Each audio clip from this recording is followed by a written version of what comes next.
अस्सलाम वालेकुम, welcome back to Revive FM 94.0। I am your host Nawaz Raja Pakistani Vijay weekly programme, और मेरे साथ मौजूद है डॉक्टर समीला मलिक साहब। और हम बात कर रहे हैं कि रशिया की जो इस वक्त फौजों की मूवमेंट है यूक्रेन की तरफ, उसकी सूरत हाल के ऊपर।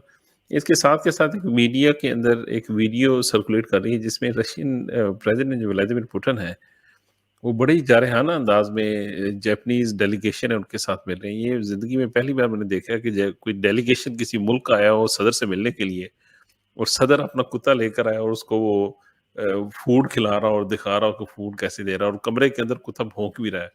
It's very strange. इसके ऊपर आप क्या कहेंगे सर? बहरहाल ये वाक़ई इसमें कोई शक नहीं कि ये बहुत बड़ी खबर बन चुकी है, लेकिन इसमें ये देखिए कि मैं आपको पुतिन की बॉडी लैंग्वेज भी और जापानीज़ डेलीगेशन की भी बॉडी लैंग्वेज जो है, वो सब चीज़ें बता रही हैं। यानी रशिया ने पुतिन ने जापानीज़ को ये बताया है कि पालतू कुत्ते जो हैं किस तरह अपने मालिक के खाने के ऊपर लगे हुए हैं, और जिस तरह मालिक उन्हें खिलाता है तो मालिक के कहना किस तरह मानते हैं। और उसने जापानीज़ डेलीगेशन को बताया है कि तुम अमेरिकन के जो डॉग हो, और जिस तरह अमेरिकन तुम्हें तुम्हें खिला रहा है, पिला रहा है, तुम उसकी बातें मान रहे हैं। एक तो ये बात है।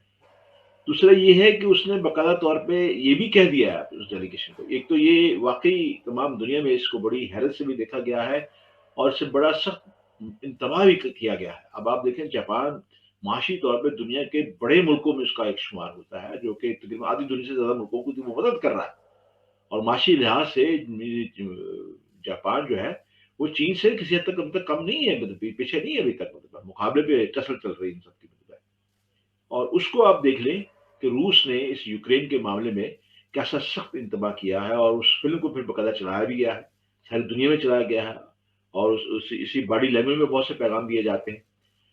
और आप वहाँ पे जो डेलीगेशन को जो बताई गई हैं, उनको ये बात बिल्कुल वाज़ेह कर दिया है कि भई रूस की जो भी शराइत पहले से थी, वो नहीं बदलेंगी। और साफ कह दिया कि जो हमारी रूस ने कहा कि जो हमारी शर्तें हैं यूक्रेन के बारे में, अब वो वहीं पे रहेंगे। और फिर वो जो नायब वज़ीर-ए-ख़ारिजा, उसने मीडिया नुमाइंदों से गुफ्तगू करते हुए कहा है कि भई यूरोपीय यूनियन और नेटो की जानब से अमेरिका को हदायत आ रही है जो कि मायूस-कुन है। यानी मुज़ाकरात से मतलब वज़ारत-ए-ख़ारिजा ने कहा है कि भई अभी के हालात ही बता रहे हैं कि मुज़ाकरात हौसला अफ़ज़ा ना हो, और ना हो और हो सकता है कि एक मीटिंग के बाद ही इख्तिताम पज़ीर हो जाए। यानी जापानीज़ को तो इसलिए भेजा गया था ना कि वो ताकि वो उसमें जाके कुछ काम कोई तो रास्ता करना पड़ेगा। निकालें, देखें रशिया किस किस मूड में है, रशिया किस मूड में चलना चाहता है और क्या करना चाहता है, मतलब। हाँ जी। लेकिन पुतिन ने जो रशिया को पैगाम देके भेजा है वापस, हाँ जी, वो आपके सामने है।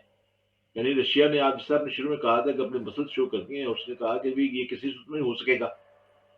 अब आपको मैं बहुत पुरानी एक आपको बात याद कराऊँ, जब रशिया और उस ज़माने में केनेडी, अमेरिका के जॉन एफ केनेडी अमेरिका के प्रेज़िडेंट थे, और रशिया में खुर्शीफ थे वज़ीर-ए-आज़म, और कोसिगिन वगैरह ये लोग हज़रात थे।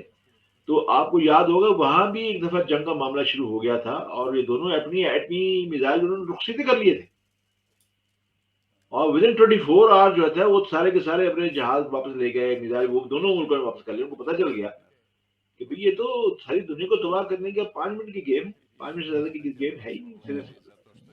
अब आप ये देखिए कि अगर, यानी अब आप ये दोनों ताकतें अगर आमने-सामने आती हैं, और रशिया बार-बार ये कह रहा है कि मेरा यूक्रेन के ऊपर कोई प्रोग्राम नहीं है। मैं यूक्रेन पे हमला करने वाला नहीं हूँ मैं। अब वो यूक्रेन को भी ये तंबीह कर रहा है कि अगर तुमने कुछ किया या नेटो में जाने की कोशिश की, या जो उसके जो बाकी दूसरे जो मालिक उससे लगे हुए हैं, उसको भी साथ-साथ पैगाम जा रहा है कि अगर तुमने जाने की कोशिश की, तो रशिया ऐसे ठंडे पेट बर्दाश्त नहीं करेगा। और गोया ये ऐसे ही है कि जैसे अमेरिका को अपने घर में आप एक फ़ौक़ियत दे दें, अमेरिका की एक हेजेमनी बन जाए वहाँ पे, मतलब। तो ये तो रूस कभी भी कबूल नहीं करेगा, ये आप भी समझते हैं। अगर अफ़गानिस्तान के अंदर रशिया के कदम उखड़ गए, अमेरिका के कदम उखड़ गए हैं, और रशिया भी कदम उखड़ गए हैं, मतलब, तो फिर ये कैसे मुमकिन है? अब ये जो, जैसे आपने कहा ना कि फ़ौजें तो नहीं ये भेजेंगे, लेकिन जो